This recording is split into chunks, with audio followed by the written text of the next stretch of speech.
Halo semuanya, perkenalkan kami dari kelompok 4 Informatika Angkatan 2024 Universitas Udayana akan mempresentasikan hasil proyek kami yaitu klasifikasi topik berita menggunakan decision tree. Sebelum itu, izinkan kami memperkenalkan diri terlebih dahulu.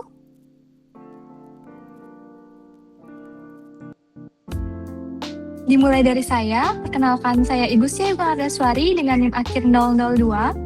Selanjutnya, perkenalkan nama saya Demade Pratnana Kusuma dengan NIM akhiran 023. Baik, perkenalkan nama saya Nyoman Triasti dengan akhiran NIM 028. Baik, perkenalkan saya Iputu Arya Wisdawardana dengan akhiran NIM 044. Perkenalkan saya Iputu Pudio Kadyuta dengan NIM akhir 067. Halo semuanya, perkenalkan kami dari kelompok 4 Informatika Angkatan 2024 Universitas Udayana akan mempresentasikan hasil proyek kami yaitu klasifikasi topik berita menggunakan decision tree. Sebelum itu, izinkan kami memperkenalkan diri terlebih dahulu. Baik, materi dimulai dari pendahuluan. Di mana di era digital yang semakin berkembang pesat ini, volume konten berita yang dipublikasikan setiap harinya meningkat secara drastis. Pengorganisasian berita secara manual menjadi tidak efisien sehingga diperlukan sistem klasifikasi berita otomatis yang mampu mengkategorikan artikel secara cepat dan juga akurat. Nah, klasifikasi teks merupakan salah satu tugas fundamental dalam bidang Natural Language Processing atau NLP dan juga Machine Learning. Dalam konteks berita, klasifikasi teks bertujuan untuk menetapkan kategori pada suatu artikel berdasarkan konten tekstualnya. Proyek ini berfokus pada pengembangan sistem klasifikasi berita otomatis menggunakan algoritma decision tree dan Agenius dataset dari Kaggle. Nah, fokus klasifikasinya ini dibatasi pada 3 kategori, yaitu politik, olahraga, dan teknologi, dengan tujuan yang menghasilkan model yang akurat dan mudah diinterpretasikan. Baik, selanjutnya itu ada tujuan dari proyek ini, yaitu membangun pipeline machine learning untuk mengklasifikasikan artikel berita berbahasa Inggris ke dalam 3 kategori, yaitu politik, olahraga, dan teknologi menggunakan algoritma decision tree. Yang kedua itu dengan mengimplementasikan tahapan preprocessing text yang meliputi scaffolding, tokenisasi, dan stop removal sebagai fondasi representasi fitur. Yang ketiga menggunakan TF-IDF sebagai metode representasi teks dan information gain sebagai metode seleksi fitur untuk mereduksi dimensi. Yang keempat yaitu melatih dan mengevaluasi model decision tree menggunakan dataset Agenius serta menganalisis performa model melalui metrik akurasi, precision, recall, dan advanced score. Yang kelima yaitu menganalisis fenomena overfitting pada model decision tree dan melakukan optimasi parameter untuk meningkatkan generalisasi model. Dan yang terakhir yaitu melakukan deployment model yang telah dilatih ke dalam aplikasi web berbasis Streamlit sebagai antarmuka klasifikasi berita yang dapat digunakan secara iteratif. Baik, selanjutnya saya akan menjelaskan mengenai implementasi pipeline model, di mana dataset Agenius dari Kaggle diproses melalui 4 tahapan utama, yaitu praproses,an, ekstraksi fitur, seleksi fitur, pelatihan model secara berurutan hingga model siap dilatih. Nah, selanjutnya itu praprosesan teks, di mana teks dibersihkan dan distandarisasi agar siap diolah oleh model. Fokus klasifikasi dibatasi menjadi 3 kategori, yaitu politik, olahraga, dan teknologi. Selanjutnya itu ekstraksi dan seleksi fitur, di mana teks diubah menjadi representasi numerik, lalu hanya 10% fitur terbaik yang dipertahankan. Nah, selanjutnya itu pelatihan model, di mana model decision tree dilatih menggunakan data yang sudah diproses sebelumnya. Nah, selanjutnya itu evaluasi model, di mana performa model diukur untuk mendeteksi apakah model terlalu overfit atau tidak. Selanjutnya itu penyesuaian model, di mana parameter model dicari dan dioptimalkan agar model lebih mampu generalisasi. Dan yang terakhir itu deployment model, di mana model disimpan dan dijalankan sebagai aplikasi web agar bisa digunakan langsung oleh pengguna. Baik, untuk materi selanjutnya akan dijelaskan oleh rekan saya. Baik, selanjutnya itu ada skenario eksperimen dan evaluasi pada bagian preprocessing dan juga pembagian data. Yang dimana dari datasetnya itu kami menggunakan dari Agenius Classification Dataset yang merupakan subset dari AG Corpus of News Article. Yang dimana ini ada 3 kategori yaitu politik, olahraga, dan juga teknologi.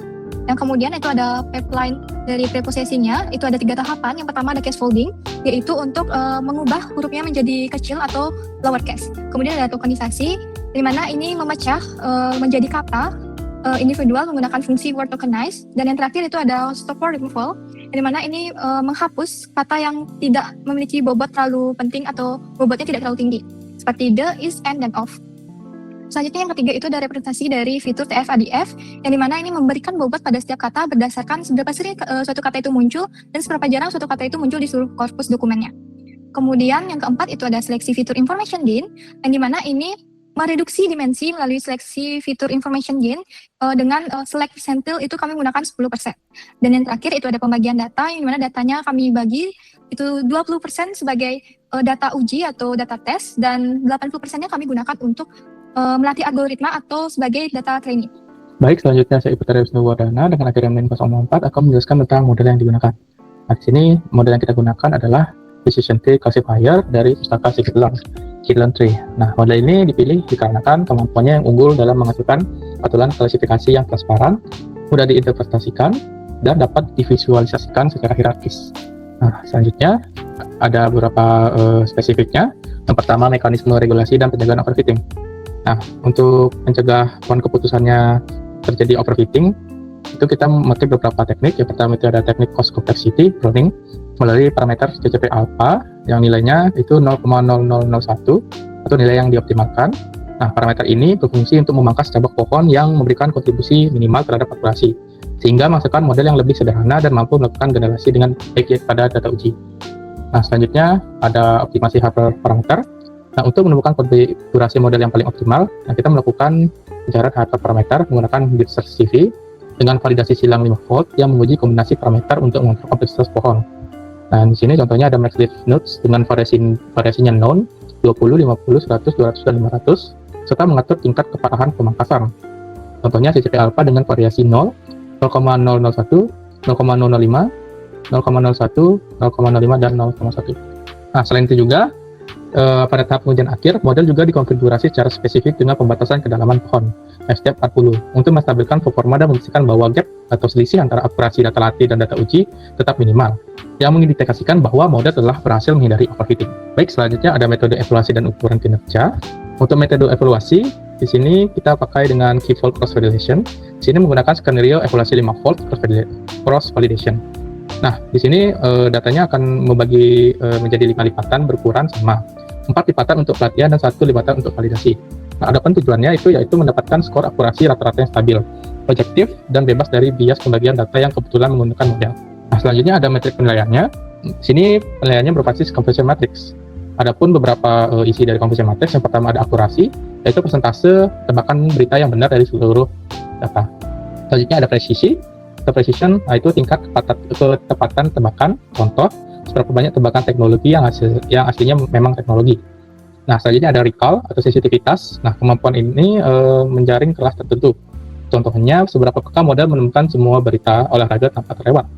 Dan yang terakhir ada event score, yaitu nilai keseimbangan antara presisi dan recall. Nah, ini sangat krusial dikarenakan untuk mencegah model sekedar menebak kelas prioritas.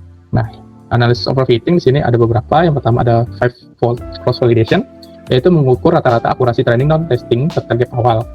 Selanjutnya ada learning curve, yaitu melihat pengaruh jumlah data latih terhadap performa model. Selanjutnya ada validation curve, mencari titik optimal max step sebelum overfitting terjadi. Selanjutnya ada Gitser CV, yaitu mengevaluasi kombinasi hyperparameter. Contohnya ada CCP alpha, max leaf nodes. Oke, dan terakhir itu ada pelatihan ulang atau evaluasi final. Nah, model dengan parameter optimal diuji ulang dengan cross validation. Baik, selanjutnya kita akan menjelaskan code dan web. Baik, sebelumnya kenalkan saya Nyoman Triasti dengan NIM akhir 028. Di sini sebelum masuk ke pre-processing, ada beberapa bagian awal pada code yang berfungsi untuk menyiapkan library dan dataset agar bisa diproses lebih lanjut. Bagian pertama yaitu import library, di mana pada baris pertama yang diimport itu adalah library pandas yang digunakan untuk mengelola dataset dan bentuk data frame sehingga memudahkan proses pengolahan data. Kemudian yaitu import NLTK yang digunakan sebagai library NLP yang menyediakan berbagai fungsi untuk pemrosesan teks.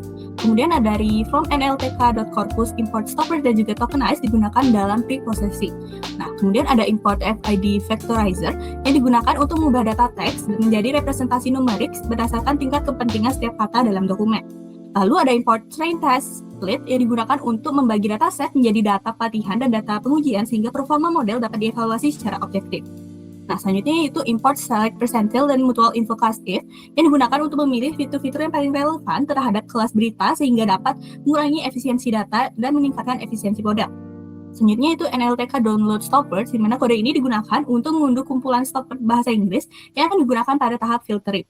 Selanjutnya yaitu NLTK download pangti, di mana kode ini digunakan untuk mengunduh resource tokenizer yang dibutuhkan untuk fungsi word tokenize. Selanjutnya itu import warnings, yaitu library yang untuk mengatur peringatan dari Python.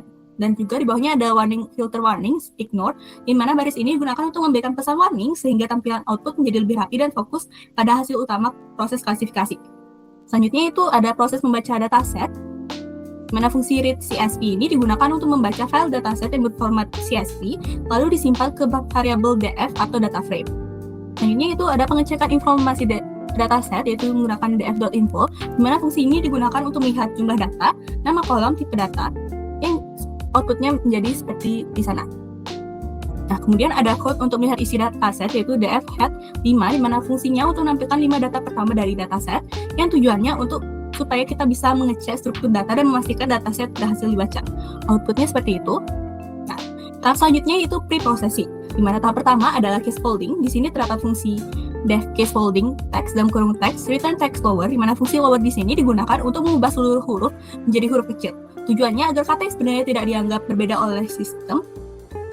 Tujuannya agar kata yang sama tidak dianggap berbeda oleh sistem. Nah, tahap kedua yaitu tokenization, di mana kode yang digunakan adalah seperti berikut ini, yaitu def tokenizing text dalam kurung text, return word tokenize dalam kurung text, di mana fungsi word tokenize ini digunakan untuk memecah kalimat menjadi token atau kata-kata individual. Contohnya itu seperti teknologi is growing fast, akan berubah menjadi teknologi, is, growing, fast. Nah, tahap ini penting karena model machine learning tidak membaca kalimat secara utuh, tetapi membaca kumpulan kata. Tahap berikutnya adalah stop word removal atau filtering, di mana kode yang digunakan adalah seperti ini, yaitu pada bagian stop words English digunakan untuk mengambil daftar stop word bahasa Inggris dari library NLTK. Nah, stop word ini adalah kata-kata umum seperti is, the, and, of, in, dan lain sebagainya yang sering muncul tetapi tidak terlalu membantu dalam proses klasifikasi. Nah, selanjutnya pada bagian for TKS in text, program akan melakukan looping untuk mengecek setiap kata. Lalu di bagian if TKS not in list stop words, maka program akan menyimpan kata yang bukan stop word ke dalam list filtered. Contohnya itu seperti teknologi is growing fast, maka setelah di-filtering akan menjadi teknologi growing fast. Tujuannya agar model lebih fokus pada kata-kata lain penting yang merepresentasikan kategori berita.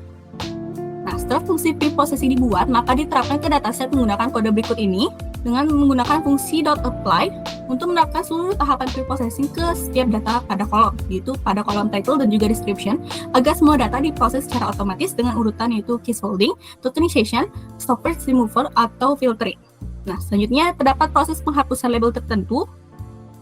Nah, karena label yang diminta hanya politik, olahraga, dan juga teknologi, maka data dengan label kelas 3 yaitu bisnis akan dihapus.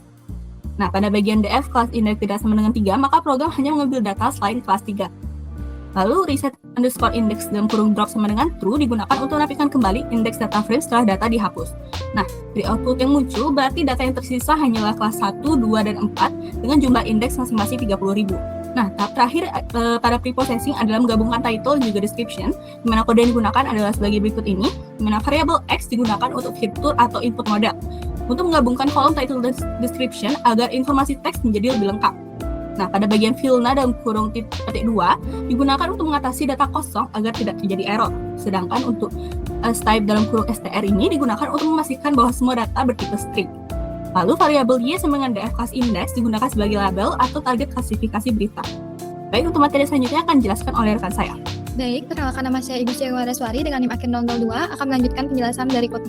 Nah, pada bagian selanjutnya yaitu ada tfidf, di mana fungsi tfidf ini disimpan dalam variabel bernama vectorizer yang kemudian datanya itu dibagi yaitu sebesar 0,2 atau 20% sebagai data test dan juga 80%-nya sebagai data training. Nah, kemudian di line selanjutnya itu untuk data trainnya itu menggunakan fit transform agar model itu bisa mempelajari data secara keseluruhan. Sedangkan untuk data testnya itu menggunakan transform agar data tidak bocor. Nah, di line selanjutnya itu ada information gain dengan select percentile, itu kita menggunakan persentil sebesar 10%, itu menyaring atau menggunakan hanya 10% kata-kata penting. Nah, selanjutnya itu ada mencetak jumlah kata sebelum seleksi yaitu sebesar 53.762 dan kata yang setelah diseleksi sebesar 10% itu ada 5.377. Nah, di line selanjutnya itu ada kode untuk membuat model decision tree yang dimana parameter entropi itu digunakan untuk menentukan pemisahan data terbaik berdasarkan information gain-nya. Yang dimana itu akan ada splitter sama dengan base yang dimana ini memilih untuk split terbaik dan untuk random state 42 itu untuk menjaga hasilnya agar tetap konsisten. Nah, di sini juga digunakan untuk menggunakan overfitting. Nah, setelah itu model dilatih menggunakan X-train selected dan Y-train dengan fungsi fit. Selanjutnya itu ada cetak untuk akurasi modelnya itu sebesar 87,85%. Selanjutnya akan dijelaskan oleh rekan saya. Baik, di sini saya Ademadi Pratnana Kusuma dengan NIM akhiran 023 akan melanjutkan bagian selanjutnya yaitu mengenai decision tree dari klasifikasi ini. Yang pertama-tama di kode ini kita akan mengimport terlebih dahulu fungsi matplotlib dan scalar tree yang dimana ini difungsikan untuk visualisasi tree-nya. Kemudian terdapat variabel nama fitur asli yang dimana itu akan menyimpan vectorizer-nya dan mengambil seluruh kata uniknya. Selanjutnya itu ada nama fitur terpilih yang dimana ini variabel untuk menyimpan dari variabel yang nama fitur asli tadi itu dilakukan filter menggunakan informasi gain tersebut, sehingga kata-kata yang di sana itu sudah sesuai dengan filter information gain-nya. Nah, selanjutnya kode akan mengeksekusi visualisasi tersebut. Nah, kemudian bisa di-scroll ke bawah. Nah, di sini adalah hasil dari visualisasi tree dari sistem yang tersebut. Nah, bisa kita lihat di sini terdapat beberapa komponen. Yang pertama yaitu ada root atau akarnya itu, yang dimana ini adalah kotak yang paling atas yang berwarna putih. Kemudian dari visualisasi tersebut didapatkan 3 warna, yang dimana itu merepresentasikan kelasnya, dengan oranye itu merupakan kelas politik, hijau itu merupakan kelas sport atau olahraga, dan yang ungu itu adalah kelas teknologi. Kemudian ada komponen branch atau cabang, yang dimana itu adalah garis yang menghubungkan dari satu node ke node lain. Kemudian ada decision node yang berupa itu percabangan, yang dimana dari satu node itu memiliki ke cabang lainnya. Dan yang terakhir itu ada daun atau leaf, yang dimana ini adalah node final atau node yang paling ujung, tidak memiliki cabang lagi. Nah, kemudian kita akan mengambil salah satu contoh bagaimana dia mengambil suatu keputusan. Nah, bisa dilihat di sini yang paling atas itu adalah dengan kotak putih, itu adalah dengan kata Irak, yang dimana ini adalah kata penentu yang paling kuat. Model akan semacam melakukan mengecek atau pertanyaan apakah bobot kata dari Irak ini kurang dari atau sama dengan 0,061 itu. Nah, jika jawabannya salah, yang artinya itu Irak itu sering muncul atau memiliki bobot tinggi di dalam teks tersebut, maka model akan langsung berpindah cabang atau membelokkan ke cabang sebelah kanan, yaitu kotak berwarna oranye.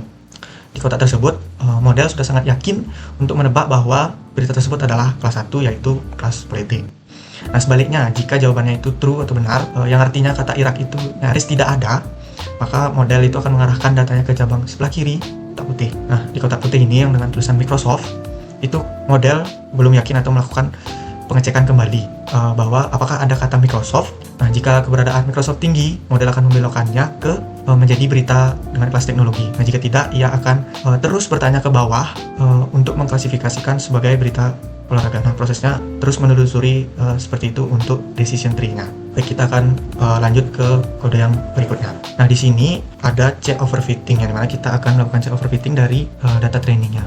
Di sini check overfitting itu menggunakan cross validate dengan 5K cross validate, yang dimana seperti yang telah dijelaskan sebelumnya, itu data itu akan dibagi menjadi 5 lipatan, 5 bagian, yang mana 4 bagian itu untuk data train dan 1 untuk data test, yang dimana ini akan dilakukan 5 iterasi. Pada setiap iterasi itu, setiap data itu baik data test maupun data training itu diacak atau diputar sedikit, sehingga model itu akan mendapat ibarat seperti soal yang tidak sama atau berbeda-beda pada setiap iterasinya, sehingga model bisa mempelajari pola dengan lebih baik. Nah, di sini bisa kita lihat hasil dari cross validate akan menghasilkan 5 akurasi masing-masing dari baik itu skor training dan skor testingnya. Nah, adapun rata-rata dari akurasi training didapat sebesar 92,03%, dan rata-rata akurasi testingnya itu 85,78%. Nah, di sini bisa dilihat terdapat gap sekitar 7%-an, bisa jadi baseline atau dasar pengecekan overfitting dari model tersebut. Nah, kemudian kita ke kode selanjutnya. Nah, selanjutnya ini adalah kode untuk melakukan tes sebenarnya ke model, yang dimana kita akan menggunakan data tes sebenarnya yang sebelumnya belum pernah dilihat oleh model. Namun sebelum itu kita akan melakukan model fit terlebih dahulu, yang dimana ini akan nge-train terlebih dahulu menggunakan data latih kita sepenuhnya. Nah, selanjutnya proses seperti data train dilakukan hal yang sama pada data test ini, baik itu preprocessing hingga ke TF, IDF, dan information gain. Nah, selanjutnya pada hasilnya di bawah, nah bisa dilihat di sini hasil evaluasi data test Kaggle ini, yang dimana dimensi data testnya itu total data sejumlah dengan 5.700, dan kata unik atau dari information gain itu mendapat sejumlah 5.377 dan mendapatkan akurasi model sebesar 85,25%. Nah, ini mungkin bisa dikatakan bahwa model itu tidak sekedar menghafal atau tidak sekedar mengalami overfitting. Nah, bisa dilihat pada laporan klasifikasinya, model mencetak F1 score tertinggi yaitu 0,88 pada kelas olahraga, yaitu kelas 2, dengan precision 0,91.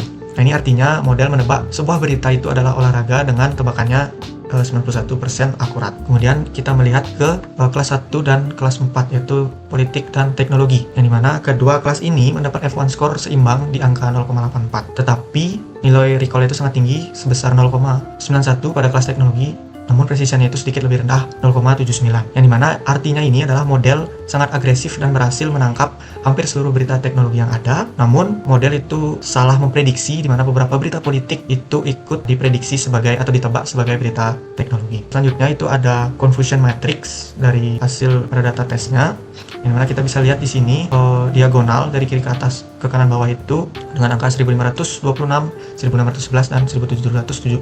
Ini mewakili jumlah tebakan model yang tepat sasaran. Nah, kemudian bisa kita lihat salah satu hal yang menarik dari hasil ini, terdapat angka 288 di pojok kanan atas pada kolom kelas 4, yaitu teknologi, yang dimana ini menandakan ada 288 artikel yang aslinya adalah berita politik, namun model kita sedikit keliru dan sangat yakin menebaknya itu sebagai berita teknologi. Bagian selanjutnya yaitu mengenai learning curve, yang dimana learning curve ini akan memvisualisasikan bagaimana model itu menghasilkan akurasi sebanding dengan jumlah distribusi data yang diberikan, baik pada data training maupun data testing. Nah, bisa dilihat di sini visualisasi grafik. Di sebelah kiri itu adalah akurasi dan di sebelah bawah itu adalah jumlah data training.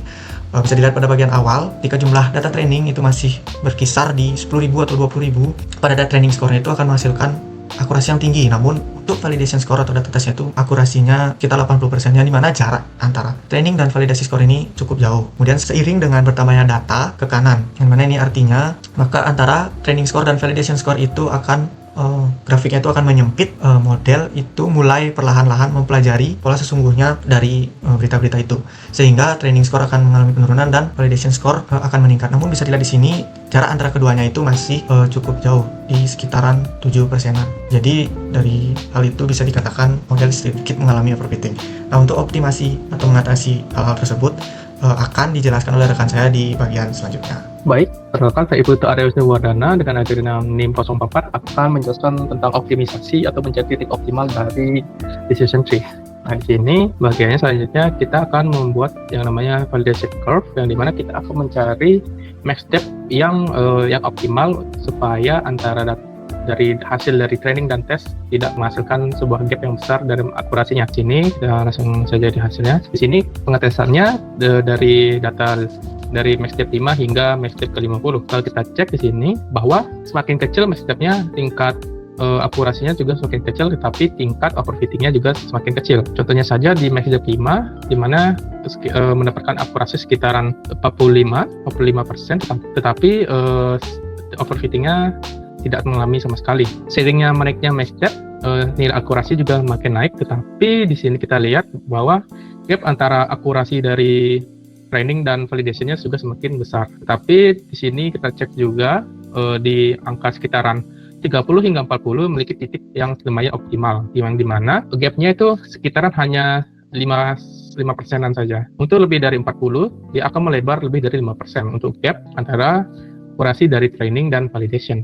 Nah, maka dari itu kami akan mengambil max step-nya di 40. Nah, selanjutnya di sini ada melakukan research CV, yang dimana kita akan mencari titik optimal dari max lift nodes dan CCP alpha. Pengecekan ini kita hanya memakai 6 nilai saja untuk masing-masing dari max lift nodes dan CCP alpha-nya. Di sini untuk max lift node kita pakai yang seperti 0, 20, 50, 100, 200, 500, dan CCP alpha kita mulai dari 0, 0,001, 0,005, 0,01, 0,05 dan 0,1. Selanjutnya kita lanjut saja ke bagian hasil. Nah, di sini dari hasil pencarian parameter optimal yang tadi yang CCP alpha dan max lift nodes, kita dapat bahwa CCP alpha yang optimal berada di 0 dan max lift nodes-nya juga 0. Nah, rata-rata yang akurasi yang didapatkan adalah 86%.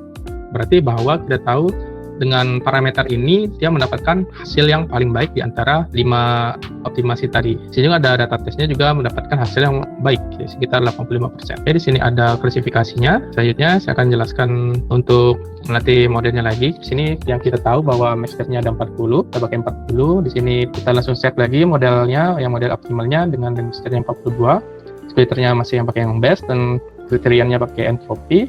Max step-nya yaitu tadi best next step yaitu 40. Nah, kita langsung pakai juga max lift nodes-nya 0 dan CCP alpha-nya 0 sesuai tadi optimasi yang tadi yang sudah kita tahu bahwa dia yang terbaik. Dan kita akan latih ulang modelnya. Untuk selanjutnya akan dijelaskan oleh rekan saya. Baik, Selanjutnya saya Iputu Budi Okajuta dengan NIM akhir 067 akan melanjutkan mengenai kode selanjutnya, yaitu analisis overfitting. Jadi di sini model itu akan dianalisis menggunakan cross validation. Pertama kita import modul cross validate, kemudian kita eksekusi cross validate dengan parameternya yaitu model optimal, extend selected, ytrain, CV sama dengan 5. Nah, CV sama dengan 5-nya artinya jumlah lipatannya itu sebanyak 5.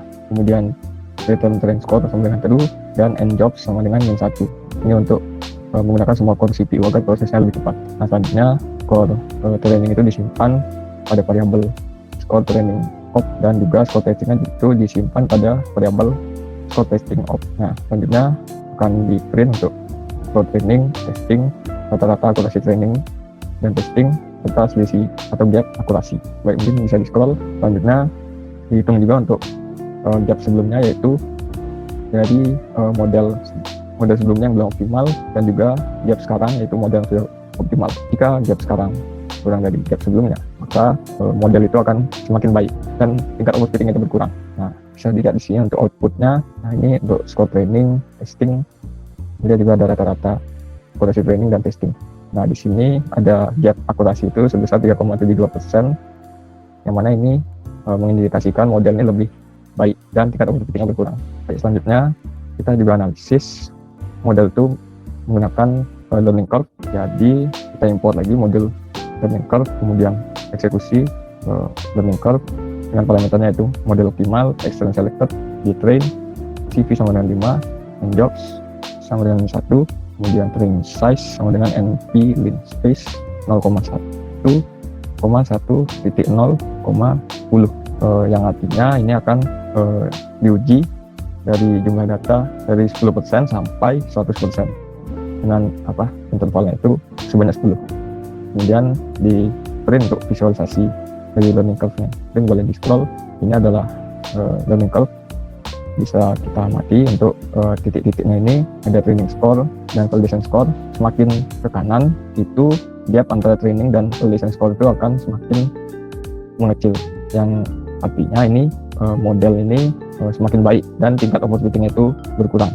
Baik, mungkin selanjutnya bisa di scroll. Nah, setelah itu langkah terakhir kita akan menyimpan vectorizer, TF-IDF, kemudian feature selector berupa information gain dan model dalam file .pkl. Kita simpannya di sini menggunakan library Joblit. Baik, selanjutnya kita akan ke demo dari aplikasi web. Nah, jadi model yang telah disimpan itu akan dideploy sebagai aplikasi web menggunakan framework Streamlit. Jadi di sini ada dua mode klasifikasi, yaitu input berita tunggal dan input banyak berita. Nah, pertama-tama kita coba untuk input berita tunggal. Di sini kami coba uji menggunakan salah satu berita dari BBC untuk melihat apakah model ini dapat mengklasifikasikan kategori berita dari berita secara aktual. Kita inputkan judul dan deskripsi berita, kemudian kita pencet prediksi kategori. Di sini menunjukkan hasil prediksinya, yaitu politik, yang mana ini sesuai dengan kategori berita yang dari BBC itu. Nah, selanjutnya ke mode input banyak berita. Nah, di sini kita siapkan file .csv ataupun Excel berisi beberapa berita. Kemudian kita bisa lihat juga untuk review data, dan selanjutnya kita pilih kolom judul dan juga description. Setelah itu kita pencet untuk proses klasifikasi batch itu atau berita. Nah, bisa dilihat di sini untuk reviewnya ada kolom judul, deskripsi, dan paling kanan itu predicted kategori. Baik, mungkin sekian untuk penjelasan demo dari aplikasi web ini. Baik, dari penjelasan proyek kami tadi dapat disimpulkan bahwa proyek ini berhasil membangun pipeline klasifikasi berita menggunakan decision tree dengan ekstraksi fitur TF-IDF dan information gain. Nah, masalah overfitting berhasil diatasi dengan membatasi max depth sama dengan 40 atau gap akurasinya itu turun dari 7,25% menjadi 3,72%. Dan model telah dideploy melalui Streamlit. Namun, karena TF-IDF tidak menangkap makna semantik, model masih kesulitan untuk membedakan topik yang tumpang tindih. Nah, kedepannya penggunaan algoritma ensemble seperti random forest atau XGBoost atau arsitektur transformer seperti BERT itu direkomendasikan untuk pemahaman konteks yang lebih akurat. Baik, itu dia presentasi dari hasil proyek dari kelompok 4 kami. Maaf apabila ada kesalahan dan kami tutup dengan terima kasih.